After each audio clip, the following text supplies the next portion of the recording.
Ibu bapak saudara sekalian yang saya hormati, itu tadi berkaitan dengan syirik. Sekarang saya lanjutkan menegakkan tauhid. Tauhid sebagai kunci ibadah, sebagaimana wudhu sebagai kunci sholat. Jadi saya ulang ini pernyataan saya. Tauhid sebagai kunci ibadah, sebagaimana wudhu sebagai kunci sholat. Sebagus apapun sholat kita, ia tidak bisa disebut sholat yang sah jika tanpa wudhu sebelumnya. Begitu pula sebagus apapun ibadah kita, ia tidak bisa disebut ibadah yang diterima atau yang makbul jika tanpa tauhid. Jadi jelas ini bahwa tauhid itu penting, mengisahkan Allah itu penting, karena kita melakukan ibadah pun supaya ibadah kita itu diterima oleh Allah dan membawakan berkah dalam kehidupan kita, itu harus dengan tauhid, yaitu mengisahkan Allah. Artinya bahwa ibadah yang kita lakukan itu semata-mata untuk Allah, bukan untuk yang lain. Ya, kalau kita misalnya sholat itu supaya bisa dilihat oleh orang lain sebagai orang yang ahli sholat, ini kan namanya tadi apa? Ya riya, amer, itu kan gugur itu artinya. Tapi kalau kita sholat ya semata-mata karena Allah, ini berarti kita melakukan ibadah dengan diikuti tauhid, yaitu mengisahkan Allah.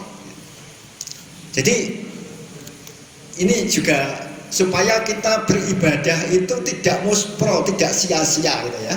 Ya sama juga orang sholat jengkang jengking kok ora wudu sadurunge ya ora ana gunane, soalnya rasa padha wong ibadah kok ora diikuti dengan tauhid, yaitu dengan keikhlasan, dengan orientasi hanya semata-mata pada Allah. Nah itu ya tidak membuahkan dengan buah yang bermanfaat. Selanjutnya menurut Ibnu Taimiyah, ini Mujadid abad ke-7 Hijriah, beliau menyebutkan bahwa tauhid itu ada 3 macam. Pertama, tauhid rububiyah, yaitu keimanan atau keyakinan bahwa Allah satu-satunya pencipta serta pemelihara alam semesta. Kedua, tauhid uluhiyah, yaitu keimanan bahwa Allah satu-satunya yang wajib dan berhak secara mutlak disembah atau diabdi, paling dicintai dan dimintai atau dituju saat orang berdoa. Yang ketiga, tauhid asma wa sifat, yaitu keimanan kepada nama-nama dan sifat-sifat Allah yang tidak ada yang menyamai sepenuhnya, yang disebutkan dalam Quran dan Sunnah Rasul. Nah, sedangkan menegakkan tauhid ya, menurut Hazrat Mirza Ghulam Ahmad, ini bagaimana menegakkan tauhid menurut Hazrat Mirza Ghulam Ahmad?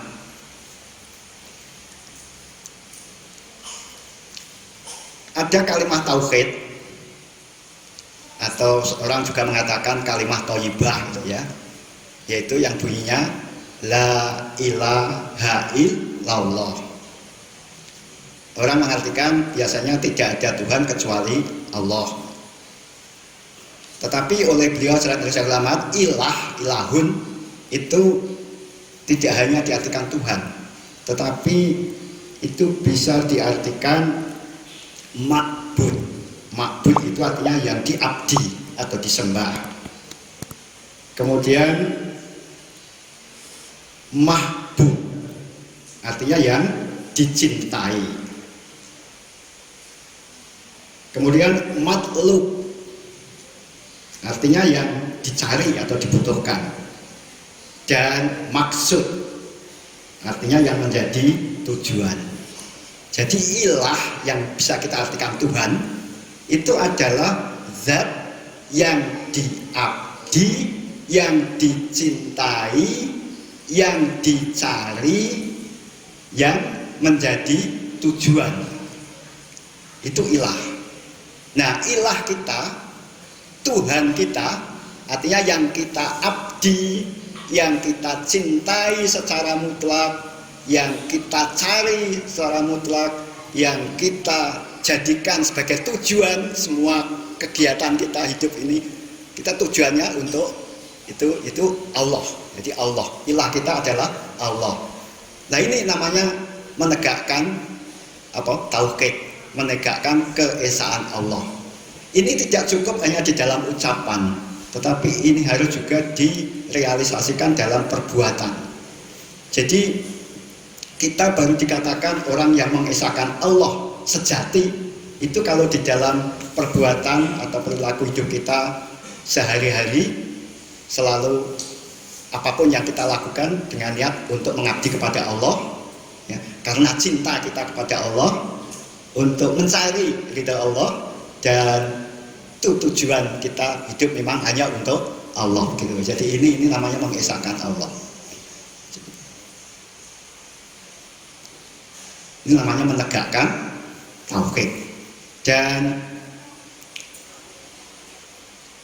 kalimat tauhid ini sebagai aturan yang tidak berubah dalam kondisi apapun. Jadi ini yang harus selalu kita pegang teguh dan kemudian kita praktekkan dalam amalan. Kemudian untuk memperkuat itu kita juga melakukan ibadah. Tetapi kalau ibadah,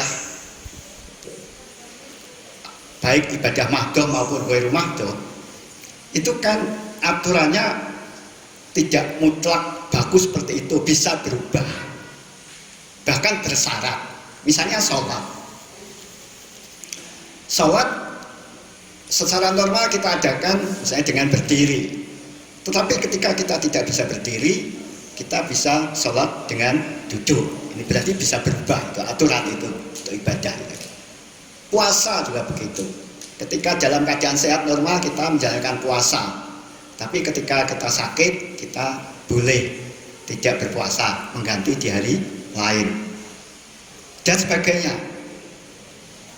Nah, jadi ibadah itu sifatnya bisa berubah, tetapi kalau kalimah thayyibah ini sifatnya mutlak tidak berubah.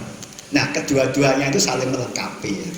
Jadi kalau kita mempertuhan Allah itu tidak ada perubahan dengan situasi seperti apapun, ya Tuhan kita Allah, kita mengabdi kepada Allah. Bukan kok kalau dalam keadaan kita itu aman-aman saja, kita tidak usah mengabdi kepada Allah. Bukan begitu, ini mutlak sifatnya tidak berubah. Tapi kalau ibadah tadi bisa berubah sesuai dengan situasi dan kondisi.